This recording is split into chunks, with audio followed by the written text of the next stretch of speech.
ই-ৰিক্সাই নহয় সকলো চালকলৈও ভাল খবৰ দিছে ৰাজ্য চৰকাৰ তৰফৰ পৰা। ই-ৰিক্সা চালকে এবাৰ 2500 টকা যদি কৰ দিয়ে তেতিয়াহলে 15 বছৰলৈ দিব নালাগে কৰ। আমি লৈ আহিছো বিশেষ খবৰ। ৰাজ্য চৰকাৰে যেহেতু বৃহৎ সিদ্ধান্ত লৈছে আৰু ই-ৰিক্সা চালকলৈ বৃহৎ সকাহ ৰাজ্য চৰকাৰৰ। অটো ৰিক্সা নাইট ছুপাৰৰ চালকৰ বাবে ভাল খবৰ দিছে চৰকাৰে। পৰিবহন বিভাগৰ ৰুখত পৰিব নালাগে চালকসকল। ৰাজ্য চৰকাৰে ভাল খবৰ দিছে, পৰিবহন বিভাগৰ ৰুখত পৰিব নালাগে চালক। কৰ বিচাৰি পৰিবহন বিভাগৰ অভিযান নাথাকিব ৰাজ্যত। এটা ডাঙৰ খবৰ, কৰ বিচাৰি পৰিবহন বিভাগে নচলাব অভিযান। ড্ৰাইভাৰ হেণ্ডিমেনৰ সুৰক্ষাৰ সিদ্ধান্ত লৈছে ৰাজ্য চৰকাৰে।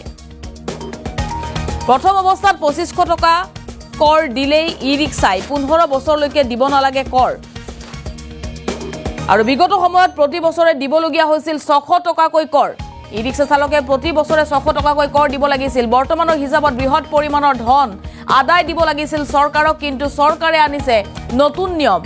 নথি পত্ৰ বিচাৰিও ই-ৰিক্সা চালকক বিভ্ৰান্তিত পেলাব নোৱাৰিব আৰক্ষীয়ে। অটো চালকৰ বাবে বৃহৎ সিদ্ধান্ত ললে ৰাজ্য চৰকাৰে। ৰাজ্য চৰকাৰে দিছে ভাল খবৰ। অটো চালকে মাহে দিব লাগিছিল 1500ৰ পৰা 3000 টকা কৰ।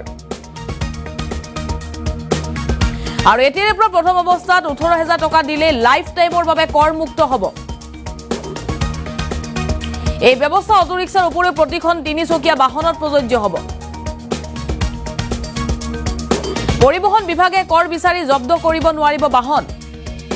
পৰিবহন বিভাগৰ ৰুখত পৰিব নালাগে চালকসকল। পৰিবহন বিভাগে বাহন জব্দ কৰিব নোৱাৰিব। ৰাজ্যত সম্পূৰ্ণ ৰূপত বন্ধ হ'ব পৰিবহন বিভাগৰ কৰৰ অভিযান। এটা ভাল খবৰ, বৰ্তমানৰ নিয়ম অনুসৰি কৰ দিয়াত পলম হলে প্ৰতিদিনে 10 টকাকৈ বিহিছিল জৰিমনা। আৰু ফিটনেছৰ ক্ষেত্ৰত পলম হলে ভৰিব লাগিছিল 50 টকাকৈ জৰিমনা।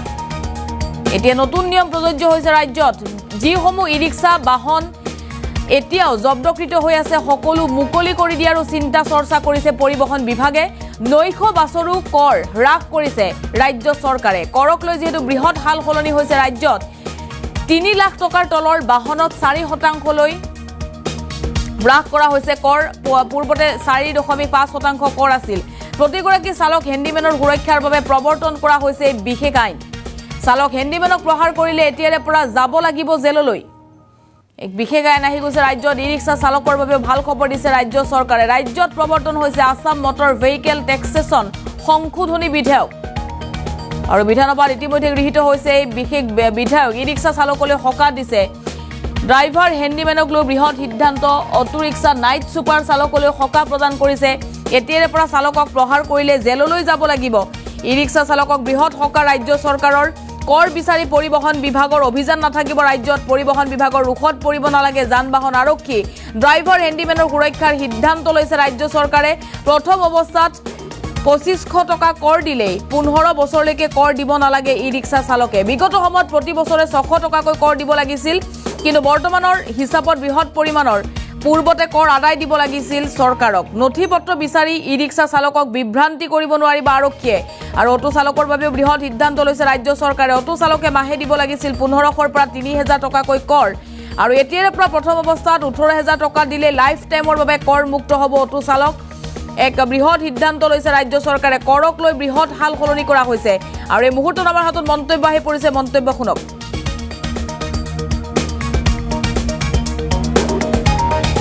মই কেইটামান কথা দাঙি ধৰিবলৈ বিচাৰিছোঁ যে মটৰ ভেহিকুল টেক্সৰ ক্ষেত্ৰত এই যিখন এমেণ্ডমেণ্ট অনা হৈছে, এই গোটেই পৰিৱেশ পৰিস্থিতিটো চাই পেলাই অনা হৈছে। এইকাৰণেই যে অকণমান আগতে কমলেশ ডাঙৰীয়াই কৈ গ'ল যে এই সৰু সৰুবিলাকৰ কি সমস্যাবিলাক শেষ কৰিব পাৰি নেকি। এতিয়া আমি এই সৰু যিবিলাক বেটেৰী ৰিক্সা, 3 হুইলাৰ, গুডছ বা পেছেঞ্জাৰ যেই নহওক, এই আটাইখিনিৰে সমস্যা আমি দূৰ কৰিবলৈ বিচাৰিছোঁ। আৰু প্ৰথম মই চেছৰ কথাটো কওঁ। 1% চেছ এইটো হৈছে যিবিলাক আমাৰ মটৰ শ্ৰমিক সন্থা আছিল। মটৰ শ্ৰমিক সন্থাসমূহে ইতিমধ্যে বহু আন্দোলন কৰা আপোনালোকে দেখিছে যে তেখেতসকলৰ কোনো ধৰণৰ কোনো ধৰণৰ বিশেষকৈ ড্ৰাইভাৰ হেণ্ডিমেনৰ ক্ষেত্ৰত কোনো ধৰণৰ সা সুবিধা তেনেধৰণে হয় এক্সিডেণ্ট হওক বা অন্য হওক তেনেকুৱা সময়ত তেওঁলোকক সা সুবিধা কৰা উপায় নাছিল কিন্তু এতিয়া আমাৰ লেবাৰ ডিপাৰ্টমেণ্টে এটা ঠিক কৰিছে যে motor transport worker social security scheme আৰু এই স্কিমৰ আণ্ডাৰত motor transport workers welfare fund হ'ব গতিকে এই টকাটো এই ফাণ্ডটোলৈ যাব ট্ৰেন্সপৰ্ট ৱৰ্কাৰ্ছ ৱেলফেয়াৰ ফাণ্ড আৰু এই ফাণ্ডটোত গৈ এই গোটেই ড্ৰাইভাৰ হেণ্ডিমেনক ধৰি যিখিনি স্কিম বনাব এইটো লেবাৰ ডিপাৰ্টমেণ্টে বনাব আৰু লেবাৰ ডিপাৰ্টমেণ্টে এই স্কিমটোৰ জৰিয়তে এক্সিডেণ্টে হওক অন্য সাহায্যই হওক চিকিৎসাৰ সাহায্যই হওক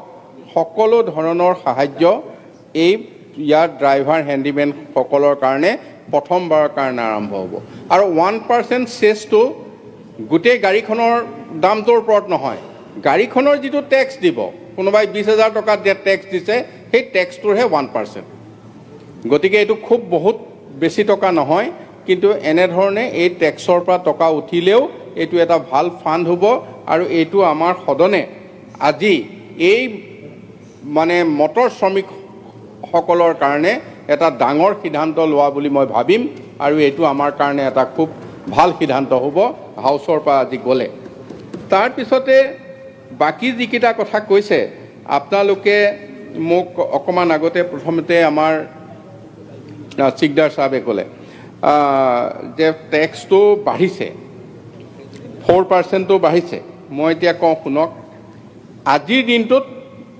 4.5% আছিল আমি 0.5% কমাই 4% কৰিছোঁ আজিৰ টেক্সতকৈ বঢ়া নাই ঠিক তেনেকৈ নেক্সট স্লেবটো আছিল 7% এইটো আমি 1% কমাই 6% কৰিছোঁ নেক্সট স্লেবটো আছিল 10% আমি 10%টো 10%তে ৰাখিছোঁ আৰু নেক্সট স্লেবটো আছিল 14% সেইটো 14%তে আছে গতিকে টেক্সটো ইয়াত কমিছে ক'তো টেক্স এঠাইত 1% কমিছে এঠাইত 0.5% কমিছে আজি আমি যিসকলে সৰু সুৰা গাড়ী ল'ব কম পইচাৰ তেখেতসকলৰ টেক্সটো ঠিক কম আৰু এটা আমি ভাল সিদ্ধান্ত লৈছোঁ বুলি আমি ভাবিছোঁ আজি হাউচে এটা ভাল সিদ্ধান্ত ল'ব বুলি মই আশা কৰিছোঁ সেইটো হৈছে যিটো অকণমান আগতে বাকী গাড়ীৰ কথাও কৈ গ'ল ক্লছ 6ত থকাখিনি বা অন্যান্যখিনি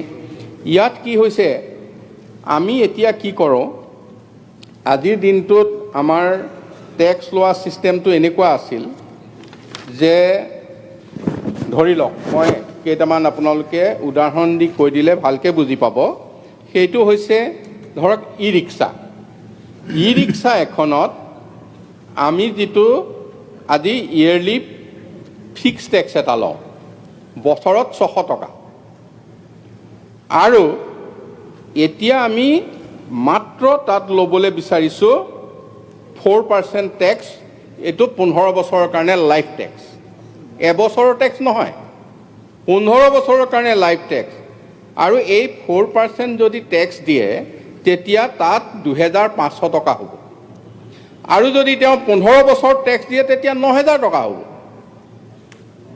আৰু আমাৰ কি হয় তাত এটা ডাঙৰ কথা হৈছে কি ঠিক তেনেকৈ যদি মই কওঁ যে 3 হুইলাৰ পেচেঞ্জাৰ তেওঁলোকে এতিয়া মাহে 1,500ৰ পৰা 3,000 টকা দিয়ে পেচেঞ্জাৰৰ ছিটটো চাই পেলাই 6 ছিট নে 10 ছিট নে এইবিলাক চাই তাৰপিছত তাত যদি 15 বছৰৰ টেক্স হয় 45,000 টকা টেক্স হ'ব আৰু এতিয়া তাত টেক্স দিব লাগে মাত্ৰ 4% টেক্স দিলে 18,000 টকা হ'ব লাইফ টেক্স হ'ব ইয়াত আৰু কোনো ঝেমেলা নাই এনফৰ্চমেণ্টে বিচাৰি নাযায় কোনেও বিচাৰি নাযায় ৰাস্তাত গাড়ী ধৰি টেক্স নিবিচাৰে গতিকে তাৰ ভিতৰত আৰু এটা মই কথা ক'লে আপোনালোকে আৰু ভালকৈ বুজি পাব ধৰি লওক এজন মানে ই ৰিক্সাৰ মানুহে প্ৰথম বছৰ গাড়ীখন কিনোতে 600 টকা টেক্স দিলে পিছৰ বছৰ তেওঁ কিবা কথাত ৰৈ টেক্স নিদিলে আজিৰ আইনখনত কি আছে যে এদিন যদি তেওঁ টেক্স দিয়া দেৰি কৰে তেতিয়াহ'লে তেওঁৰ 10 টকা ফাইন। আকৌ তেওঁৰ যদি ফিটনেছৰ কাৰণে এদিন দেৰি হয় তেতিয়াহ'লে তাত 50 টকা ফাইন। মই এটা বছৰৰ হিচাপ কৰি দেখিছোঁ, কিন্তু বহুত বছৰ আছে, বহুত বছৰ ধৰি টেক্স নিদিয়াকৈ আছে, বহুত বছৰ ধৰি পেলাই টেক্স নিদিয়াকৈ আছে। তেতিয়া ইয়াত কি হৈছে যে আমি যদি ধৰোঁ এবছৰ এজন ই ৰিক্সাৰ মানুহে টেক্স ফেইল কৰিলে, তেতিয়া তেওঁৰ 3,650 টকা তেওঁৰ ফাইন হ'ব এবছৰত, আৰু তেওঁ ফিটনেছৰ কাৰণে ফাইন হ'ব 18,250 টকা, 22,500 টকা। এক বছৰ যদি কেনেবাকৈ ফেইল হ'ল, আৰু এক বছৰ নহয় 3, 4, 5, 6 বছৰ ফেইল হয়, য'ত মানে ৰিক্সাৰ দামতকৈ টেক্স বেছি হৈ যায়। এতিয়া আমি 2,500 টকা দিলে 15 বছৰলৈ টেক্স দিব নালাগে। ইমানখিনি সুবিধা এই সংশোধনীত আনি দিয়া হৈছে। এইবাৰ সংশোধনী টেক্স কিবা বঢ়াবলৈ নহয়, এইবাৰ সংশোধনী হৈছে যে সকলো, বিশেষকৈ যিবিলাক ই ৰিক্সা হওক, অটো চালক হওক, বা মেজিক হওক, বা এইবিলাক সৰু সৰু 4 হুইলাৰ হওক, সকলোৰে কাৰণে গোটেই আইনখনতে ভাগ ভাগকৈ দিয়া হৈছে। মই যদি এটা উদাহৰণ দিওঁ, আপোনালোকে আজিৰ দিনটোত আমাৰ হাতত থকা তথ্য মই 2 এটা লৈ আহিছোঁ। তথ্য ই ৰিক্সা এখনৰ মই যদি তথ্য দিওঁ, AS01ER0154, এই ই ৰিক্সাখনৰ এৰিয়াৰ হৈ আছিল 3,000। টেক্সৰ ফাইন হ'ল তেওঁলোকৰ 8,970 টকা। এই দুটা মিলি হ'ল 11,970 টকা। তাৰপিছত তেওঁৰ ফিটনেছ ফাইন হৈ আছে 95,750 টকা, আৰু টোটেল অফেন্স ফাইন হৈ আছে 8,000। এই ই ৰিক্সাখনৰ যদি তেওঁ আজি মুক্ত হ'ব লগা হয়, 1,15,720 টকা দিলেহে তেওঁ মুক্তি পাব। এইটো মানে মই বহুত গাড়ী তেনেকৈ 3 হুইলাৰ পেচেঞ্জাৰ মই এটা উদাহৰণ দিছোঁ। এতিয়া ই ৰিক্সাখনৰ দাম কিমান আৰু তেওঁৰ ফাইন এখতে হৈ গ'ল কিমান, আজি তেওঁ সেইখন খুলি নিব নোৱাৰা এটা অৱস্থালৈ গ'ল। এই কথাটো মাননীয় মুখ্যমন্ত্ৰী ডাঙৰীয়াই বিবেচনা কৰি আছে যে এনেকুৱা ধৰণে যিসকলে গাড়ীখন উলিয়াব পৰা নাই, তেখেতসকলৰ কাৰণে এই আইনখন পাছ হোৱাৰ পিছত দ্বিতীয় পৰ্যায়ত আমি ভাবিম যে তেখেতসকলক আমি কেনেকৈ মুক্তি কৰি আনিম। তেখেতসকলকতো আজি আমি যদি আইনমতে যিটো আছে, এইটোতো দ্বিতীয় অফিচলৈ গ'লে তেওঁক মাফ দিবও নোৱাৰে, মাফ দিলে আমি গভৰ্ণমেণ্টে মাফ দিব লাগিব। গতিকে এই কথাটো কেনেধৰণে আনিব পৰা যাব, এই কথাখিনিও ইতিমধ্যে বিচাৰ বিবেচনা হৈ আছে, যাকে এইসকলক, কিন্তু আজিৰ পৰা মানে আইনখন যেতিয়া হাউচে পাছ কৰিব, নটিফিকেশ্যন হ'ব, সেই দিনাৰ পৰা যাতে এনেকুৱা সমস্যা নাথাকে, এই কথাটো আপোনালোকৰ যেনেকৈ আমি ই ৰিক্সাত লৈছোঁ, ঠিক তেনেধৰণে এইবিলাক আমি 3 হুইলাৰ পেচেঞ্জাৰত লৈছোঁ, 3 হুইলাৰ গুডছত লৈছোঁ, 4 হুইলাৰ পেচেঞ্জাৰত লৈছোঁ, 4 হুইলাৰ গুডছত লৈছোঁ। এই আটাইবিলাক কথা আমি সকলোকে লাইফ টাইম টেক্স এটা বহুত কমত, 15 বছৰত যদি তেওঁ 1 লাখ টকা টেক্স দিব লগা হ'ল, তেতিয়া হয়তো 20,000 25,000 তেওঁৰ আদায়। গতিকে ঠিক তেনেধৰণে গোটেই সংশোধনীকেইটা অনা হৈছে। এই সংশোধনীকেইটা আচলতে হাউচে আমি আদৰণি জনাবলগীয়া। আমি আশা কৰিম যে এইখিনি আপোনালোকে গ্ৰহণ কৰিব, আৰু এই সংশোধনীকেইটা যেতিয়া আমি পাছ কৰি দিম, এতিয়া ই ৰিক্সাৰ টেক্সটো আমি 2% লৈছোঁ আজিৰ দিনটোত। এইটো তেখেতসকলে চোৱা নাই, এইটো 2%তে আছে, মানে হেৰি ধৰণে। গতিকে সেইকাৰণে এই গোটেই বিষয়টো আমি সদনৰ ওচৰত আগবঢ়াইছোঁ, যাতে সদনে এই বিলখনক আমি আদৰি ল'ব পাৰোঁ, সংশোধনীকেইটাক। ইয়াৰ উপৰিও আৰু এটা কথা শেহতীয়াভাৱে আহিছিল যে ক'লে যে এইটো 3,000 5,000, এইবিলাক যিটো আমি নাইট ছুপাৰত যাওঁ বা ক'ৰবাত যাওঁ, এই যিবিলাক ডাঙৰ গাড়ী মানে ছুপাৰ স্পেচিয়েল যিবিলাক গাড়ী, সেইবিলাক গাড়ীৰ এটা ছিটৰ টেক্স আছিল 6,000 বছৰত, এতিয়া আমি 3,000 কৰি দিছোঁ, আধা। স্লিপাৰ 12,000 টকা আছিল, 12,000ৰ পৰা আমি ডাইৰেক্ট 5,000 কৰি দিছোঁ, আধাতকৈও কম। গতিকে সকলোতে টেক্স কমোৱা হৈছে, ইয়াত টেক্স বৃদ্ধি কৰা হোৱা নাই। আৰু বিশেষকৈ e rickshaw, auto rickshaw, four wheeler, taxi ভাড়া মৰাসকলৰ যিবিলাকে ফ'ৰ হুইলাৰ টেক্সি ভাড়া মাৰি আছে বা অন্যান্য এই গোটেই একে ডাঙৰ বাছৰ বাহিৰে বাকীবিলাক সকলোকে সি কমাৰ্চিয়েল হওক, সি প্ৰাইভেট হওক, লামচাম টেক্স এটা আমি লাইফ টেক্স এটা লৈ 15 বছৰলৈ তেওঁলোক মুক্ত। ৰাস্তাত কোনো গাড়ী ধৰা-ধৰি নহ'ব, ক'তো কোনো অসুবিধা নহ'ব, এনফৰ্চমেণ্ট ঘূৰি থাকিব নালাগে।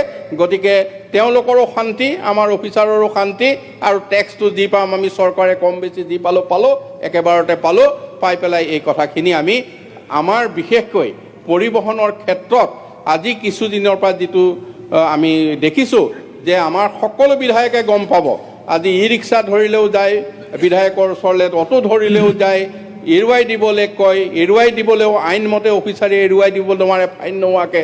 গতিকে এনেকুৱা ধৰণৰ যিখিনি সমস্যা আমি সকলোৱে দেখিছোঁ, এই সকলো সমস্যা আজি মাননীয় মুখ্যমন্ত্ৰীৰ এটা বিশেষ তত্বাৱধানত তেখেতৰ মানে গাইডেন্সত আৰু ইচ্ছাৰ কাৰণে এইখিনি আমি উঠাই ল'বলৈ চৰকাৰে সিদ্ধান্ত লৈছোঁ।